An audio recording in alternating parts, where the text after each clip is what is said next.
السلام علیکم ورحمۃ اللہ وبرکاتہ۔ حضرات عزیز وقار، گزشتہ جمعہ المبارک میں سورہ یاسین آیت نمبر 46 وما تأتیہم من آیۃ من آیات ربہم الا کانوا عنہا معرضین، اور جب ان کے پاس رب کی نشانیوں میں سے کوئی نشانی آتی ہے تو وہ اس سے اعراض کرتے ہیں، منہ موڑتے ہیں، اس سے روگردانی کرتے نظر آتے ہیں۔ اللہ تعالیٰ کی نشانیوں کا انکار بھی کرتے ہیں، روگردانی کرتے ہیں، منہ موڑتے نظر آتے ہیں، اور قیامت کے دن دوبارہ زندہ ہونے کا انکار کر دیتے ہیں، انبیاء کی تکذیب کرتے ہیں، قیامت کی تکذیب کرتے ہیں، جنت دوزخ کا کوئی تصور نہیں ہے۔ تو اس طرح کی گفتگو کا خلاصہ میں گزشتہ جمعہ المبارک میں پیش کر رہا تھا کہ جب رب کی بارگاہ اقدس میں دوڑتے ہوئے ان کو حاضر کر دیا جائے گا تو رکوع تو مکمل ہو چکا تھا، اور سور پھونکنے کا بھی ذکر کیا گیا تھا کہ جب سور پھونک دیا جائے گا، سور کتنی مرتبہ پھونکا جائے گا یہ بھی ذہنوں میں سوال آتا ہے۔ جب پہلی مرتبہ سور پھونکا جائے گا اس کے ساتھ عروے رن پر کوئی باقی نہیں رہے گا۔ جب دوسری مرتبہ حضرت اسرافیل علیہ السلام اللہ کا حکم اس کا انتظار کر رہے ہیں کہ اللہ کا حکم کب آئے، سور کو پھونک دیا جائے، تو دوسری مرتبہ جب سور کو پھونکا جائے گا لوگ اپنی قبروں سے اٹھیں گے اور اللہ تعالیٰ کی بارگاہ اقدس میں حاضری کے لیے تیار نظر آئیں گے۔ تو یہ گفتگو کر رہا تھا۔ تو آج کا واعظ کا باقاعدہ آغاز آیت نمبر 53 ان کانت الا صیحۃ واحدۃ فاذا هم جميع لدینا محضرون، نہیں ہوگی مگر ان کے لیے ایک چیخ، ایک پکار، ایک ہولناک آواز ہوگی، ایک چیخ ہوگی۔ ان کانت الا صیحۃ واحدہ، ایک چیخ ہوگی، ایک سخت آواز ہوگی۔ فاذا هم جميع لدینا محضرون، تبھی سارے کے سارے اللہ وحدہ لا شریک کی بارگاہ اقدس میں حاضر کیے جائیں گے۔ فَالْيَوْمَ لَا تُظْلَمُ نَفْسٌ شَيْئًا وَلَا تُجْزَوْنَ إِلَّا مَا كُنتُمْ تَعْمَلُونَ، آج کے دن یعنی کہ اللہ وحدہ لا شریک قیامت کا ذکر خیر فرما رہا ہے۔ قیامت کے دن تم پر کسی جان پر کوئی ظلم نہیں کیا جائے گا۔ شَيْئًا وَلَا تُجْزَوْنَ إِلَّا مَا كُنتُمْ تَعْمَلُونَ، اسی چیز کا بدلہ دیا جائے گا جو وہ زندگی میں کیا کرتے تھے۔ إِنَّ أَصْحَابَ الْجَنَّةِ الْيَوْمَ فِي شُغُلٍ فَاكِهُونَ، اللہ وحدہ لا شریک جنت میں جنتی نعمتوں سے انہیں مزید فرمائے گا، اور اللہ وحدہ لا شریک ایسی نعمتوں میں، ایسی جنتوں میں ان کو رکھے گا جس کا انہوں نے تصور بھی نہیں کیا ہوگا۔ اللہ وحدہ لا شریک ان کا اکرام بھی فرمائے گا، اور ایسی جنت ہوگی جس میں اللہ وحدہ لا شریک کے رحمتوں کے سائے ان کا انتظار کر رہے ہیں۔ وَأَزْوَاجُهُمْ فِي ظِلَالٍ عَلَى الْأَرَائِكِ مُتَّكِئُونَ، وہ اور ان کی بیویاں اپنے تختوں پر ٹیک لگائے ہوئے ہوں گے، اپنے تختوں پر ٹیک لگائے ہوئے ہوں گے۔ اہل ایمان اور اہل ایمان کی جو بیویاں ہوں گی جنت میں وہ تخت پہ جلوہ گر ہوں گی، تخت نشین ہوں گی، اور ایسے تختوں کا ذکر کیا گیا ہے، ایسے ان کے لیے ممبر رکھ دیے گئے۔ وہ اللہ وحدہ لا شریک کی بہتر جانتا ہے کیا چیز ہوگی۔ تو تکیہ لگائے ہوئے، ٹیک لگائے ہوئے، ٹیک لگائے کا ذکر ہے، ٹیک لگائے ہوئے ہوں گے، ایش کی زندگی میں ہوگا۔ یہ اللہ وحدہ لا شریک کا ان پہ کرم ہوگا۔ لَهُمْ فِيهَا فَاكِهَةٌ وَلَهُمْ مَا يَدَّعُونَ، اور ان کے لیے میوہ جات ہوں گے اور وہ چیزیں ہوں گی جس کی وہ تمنا کریں گے۔ وَلَهُمْ مَا يَدَّعُونَ، جو وہ سوال کریں گے، جو وہ تمنا کریں گے، جس کی وہ خواہش کریں گے، وہ چیزیں خود بخود ان کے سامنے آ جائیں گی۔ اگر وہ کہیں گے بنا ہوا گوشت ہو جائے تو کیا بات ہے، تو بنا ہوا گوشت خود بخود ان کے سامنے ٹرے میں پیش ہو کے حاضر کر دی جائے گی۔ ادھر ان کے ذہنوں میں کوئی چیز آئے گی، ادھر اللہ وحدہ لا شریک اس کا اہتمام فرما دے گا۔ دیکھیں اللہ وحدہ لا شریک کا کیسا کرم ہے اہل جنت والوں کا۔ اہل جنتیوں کی سوچ ہوگی، آج کمپیوٹر کے سامنے اگر آپ کسی چیز کو رکھتے ہیں، ایک لفظ لکھ دیتے ہیں تو اس کے متعلق ساری دستاویزات کھول کر کمپیوٹر آپ کے سامنے پیش کر دیتا ہے۔ اللہ تعالیٰ کی نعمتیں ان کا مقدر ہو جائیں تو پھر اللہ وحدہ لا شریک کی طرف سے آواز آئے سلام قولا من رب الرحیم، ان کے لیے سلام ہوگا خالق کائنات کی طرف سے۔ اسی کو سورۃ الاحزاب آیت نمبر 44 میں بھی ذکر کیا گیا ہے، تحیتہم یوم یلقونہ سلام، ان کے لیے ایک اور ہوگا جب اللہ تعالیٰ سے ملاقات کریں گے اللہ وحدہ لا شریک ان پر سلام پیش کریں گے۔ تو قرآن پاک نے جہاں سلام پیش کرنے کا ذکر فرمایا ہے، اہل جنتوں کے لیے یہ نعمت بہت بڑی نعمت ہوگی کہ جب اللہ وحدہ لا شریک ان پر سلام بھیجے۔ اللہ تعالیٰ کا قول سلام فرمانا بہت بڑا قول ہے، اور اہل جنتیوں کے لیے سب سے بڑی نعمت تو اللہ تعالیٰ کا دیدار ہوگا۔ وہ جنہوں نے زندگی میں اللہ تعالیٰ کی رضا کی خاطر روزے رکھے ہوں گے، قیامت کے دن اللہ وحدہ لا شریک اپنی شان کے مطابق اپنے دیدار کی دولت سے سرفراز فرمائے گا۔ تو جو یہ انعام و اکرام کی جو نوید ہے، جو بشارتیں ہیں، یہ احادیث میں وارد ہوئی. اللہ وحدہ لا شریک کا ان پر سلام ہوگا. سلام قولا من رب الرحیم. دوسری جگہ بھی سلاموں کا ذکر ہے. سلام علی ابراہیم، سلام علی موسیٰ و ہارون، سلام یہ حتی مطلع الفجر، سلام علی یاسین، سلام علی نوح فی العالمین. یہ بیمار پہ پڑھ کر پھونک ماری جائے تو اللہ وحدہ لا شریک سے شفا کلی عطا فرمائے. اللہ تعالیٰ کے سلام ہے کہ یہ سلام، اس کے اندر سلام تھی اللہ وحدہ لا شریک نے رکھ دیا. تو اس کے بعد یہ ہے اہل جنتیوں کا، جنت میں استقبال ہوگا. اس کے بعد اللہ وحدہ لا شریک وَامْتَازُوا الْيَوْمَ أَيُّهَا الْمُجْرِمُونَ، اللہ وحدہ لا شریک کی طرف سے ایک ندا ہوگی، ہلاک ہو جاؤ اے مجرموں. أَيُّهَا الْمُجْرِمُونَ، یہ الفاظ قرآن نے یہاں ذکر فرمائے.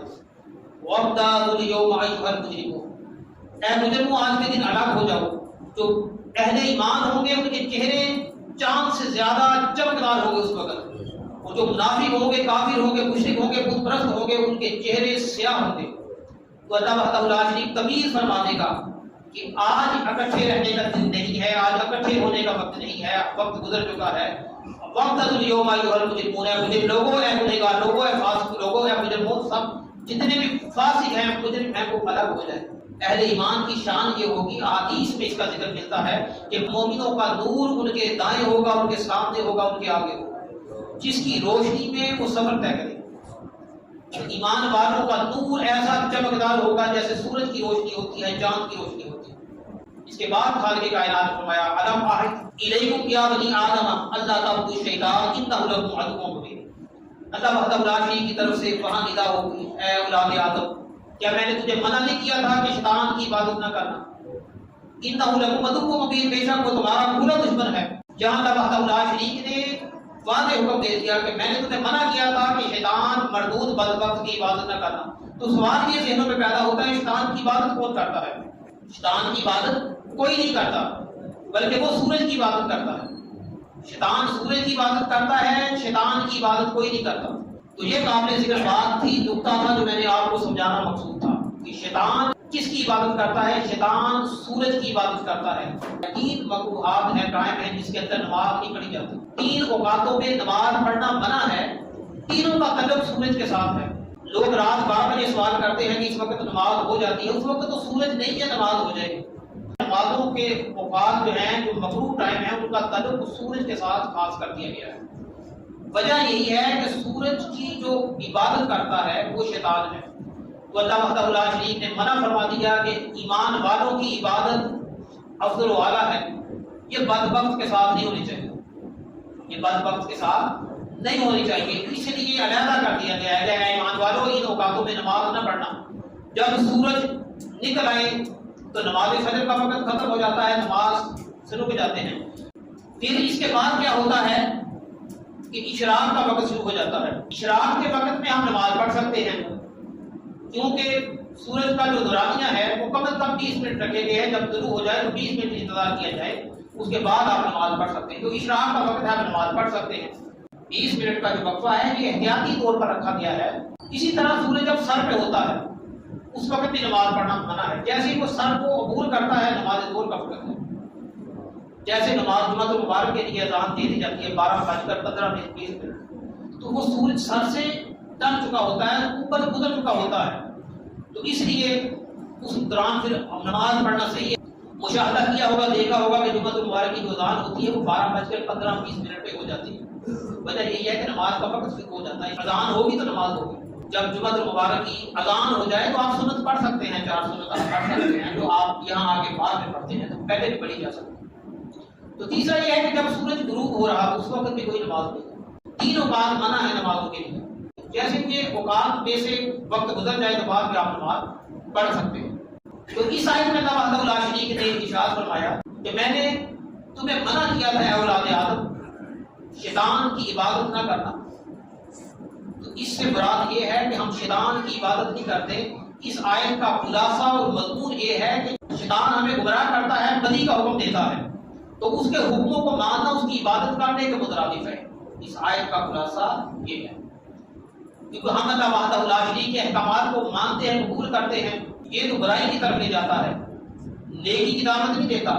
ان اوقات میں جس سے منع کیا گیا ہے، اہل ایمان تو نماز بھی نہیں پڑھتے کہ ہماری نماز شیطان کی نماز کے مشابہ نہیں ہے۔ اگر سوال کے ذہنوں میں یہ بھی پیدا ہوتا ہے، علمی نقطہ آپ کو دیے جا رہا، اگر ان اوقات میں اگر کوئی سجدہ کر بھی دیتا ہے پھر بھی وہ اللہ تعالیٰ کو سجدہ کر رہا ہے، اس کا سجدہ اللہ کو شمار ہے، کیونکہ ہم شیطان کی عبادت تو نہیں کرتے۔